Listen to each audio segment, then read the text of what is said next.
Subscribe कीजिए heal with doctor YouTube channel को, साथ ही बेल आइकन भी दबाएं ताकि आप लेटेस्ट हेल्थ रिलेटेड वीडियोस सबसे पहले देख सकें।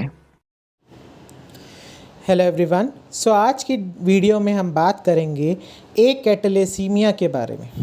ये एक रेयर जेनेटिक डिसऑर्डर है, यानी ये एक जनरेशन से दूसरी जनरेशन में इजीली ट्रांसफ़र होता है। तो ये एक ऐसी कंडीशन है, इसके अंदर हमारे शरीर के अंदर एक स्पेसिफिक एंजाइम प्रेजेंट होता है जिसका नाम होता है कैटलेस। किसी भी कंडीशन की वजह से या तो ये एंजाइम शरीर में बनना कम हो जाता है या फिर ख़त्म हो जाता है। इसकी वजह से पेशेंट को बहुत सीरियस हेल्थ इश्यूज़ हो सकते हैं। आज की डेट में ये देखा गया है कि ये बीमारी धीरे धीरे कम हो रही है, क्योंकि आजकल हमारे पास ओरल हाइजीन को मेंटेन करने के बहुत सारे तरीके हैं। अक्सर ये देखा गया है जिन लोगों को एक कैटलेसीमिया है उनको सीरियस हेल्थ इश्यूज़ नहीं होते, क्योंकि उनकी फैमिली में इसका कोई ना कोई पेशेंट होता है, जिस वजह से वो अर्ली डायग्नोज हो जाते हैं। अर्ली डायग्नोसिस इस केसेस में बहुत ज़रूरी है, जिससे हम इसकी फर्दर कॉम्प्लिकेशंस को प्रिवेंट कर सकते हैं। इसके कुछ पहले के केसेस में ये देखा गया था कि पेशेंट को मुंह में छाले हुए थे। वो छाले धीरे धीरे जाकर आगे बढ़ते हैं और वो गैंग्रीन फॉर्म में ले लेते हैं। कहने का मतलब, जो वो जहाँ पे वो छाले होते हैं उस के आसपास का एरिया जो है डेड होना शुरू हो जाता है, और उसके डेड होने की वजह से हमारे मुंह के अंदर जो अल्सर्स हैं वो पेनफुल भी बन जाते हैं। इसके बाद अगर माउथ अल्सर्स और गैंग्रीन साथ में होता है तो ये कैटलेसीमिया एक और कंडीशन की तरह दिखता है, जिसका नाम है टकहारा डिजीज़। टकहारा डिजीज़ के ऊपर मैं आगे आने वाले वीडियोस में अच्छे से एक्सप्लेन करूँगा कि क्या होता है और उसका क्या इलाज है। इसके साथ साथ इसकी कॉम्प्लिकेशंस भी बहुत रेयर देखने को मिलती है, क्योंकि मैंने आपको बताया था कि आज के टाइम पे हमारे पास ओरल हाइजीन को इम्प्रूव करने के बहुत अच्छे तरीके हैं। हम आजकल ओरल सॉल्यूशंस यूज़ कर सकते हैं। हम आजकल ओरासोर्स वगैरह, हमारे पास बहुत सारी ऐसी मेडिकेशंस हैं जो अल्सर्स को शुरू होते ही रोक देती है, क्योंकि उन सब में कैटलेज एंजाइम प्रेजेंट होता है, जो हमारे आसपास के जिस भी एरिया में ये दिक्कत होती है उसको हील करने में हेल्प करता है, जिस वजह से वो कॉम्प्लिकेट नहीं होती सिचुएशन और हमारी दिक्कत धीरे धीरे ठीक होनी शुरू होती है।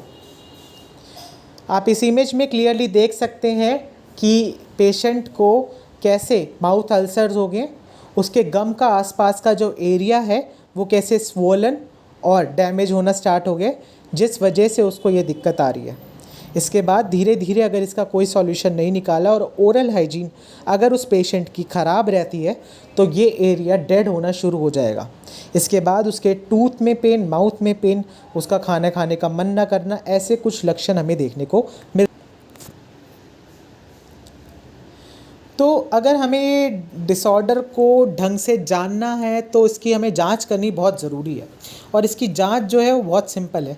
हम खून का सैंपल लेंगे एक टेस्ट ट्यूब में, उस टेस्ट ट्यूब में हम हाइड्रोजन पेरोक्साइड डालेंगे।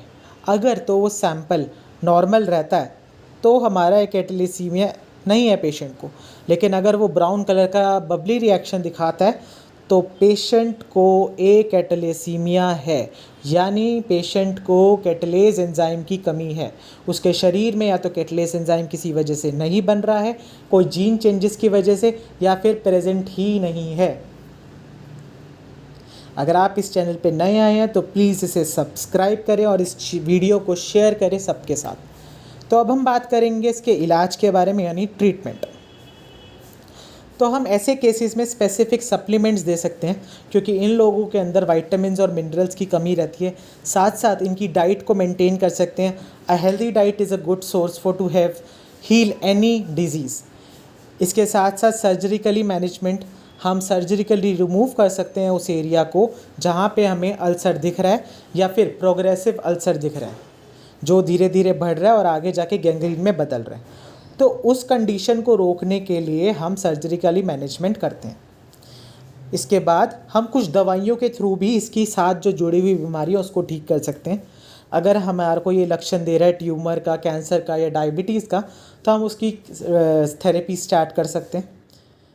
इसके बाद जो लास्ट हमारा मैनेजमेंट होता है वो है फिजियोथेरेपी एंड एक्सरसाइज। तो एक रीसेंट रिसर्च के अंदर ये देखा गया है कि लेज़र थेरेपी और माइक्रोवेव थेरेपी अगर हम उस एरिया में लगाएंगे तो हमें बहुत अच्छे रिजल्ट्स देखने को मिलते हैं, क्योंकि हम उस एरिया का पूरा ब्लड फ्लो बढ़ा देते हैं, जिस वजह से वहाँ पे जितने भी टॉक्सिक्स होते हैं वो फ्लश अवे हो जाते हैं और पेशेंट का जो ये सोर है वो तो ठीक नहीं होता, लेकिन हाँ उसकी वजह से आपका जो गैंग्रीन है वो प्रिवेंट हो जाता है। यानी पेशेंट के वहाँ की स्किन जो है वो डेड नहीं होगी, जिसकी वजह से उसे फर्दर कॉम्प्लिकेशंस झेलने को नहीं पड़ेगा। अगर आप इस वीडियो के बारे में कुछ और जानना चाहते हैं, साथ ही साथ मेरी कंसल्टेशन बुक कराना चाहते हैं या मेरे से कोई भी क्वेश्चन का आंसर चाहते हैं, तो नीचे दिए गए व्हाट्सएप नंबर पे मुझे कांटेक्ट कीजिए, मुझे वॉइस कॉल कीजिए। Thank you so much. तो आई होप आपको ये वीडियो पसंद आई होगी। इस वीडियो को लाइक करें एंड शेयर करें ज़्यादा से ज़्यादा। साथ ही कमेंट सेक्शन में अपने डाउट्स बताएं मुझे, ताकि मैं उन्हें बहुत जल्दी से जल्दी क्लियर कर पाऊँ। Thank you and wish you a very happy and healthy life ahead.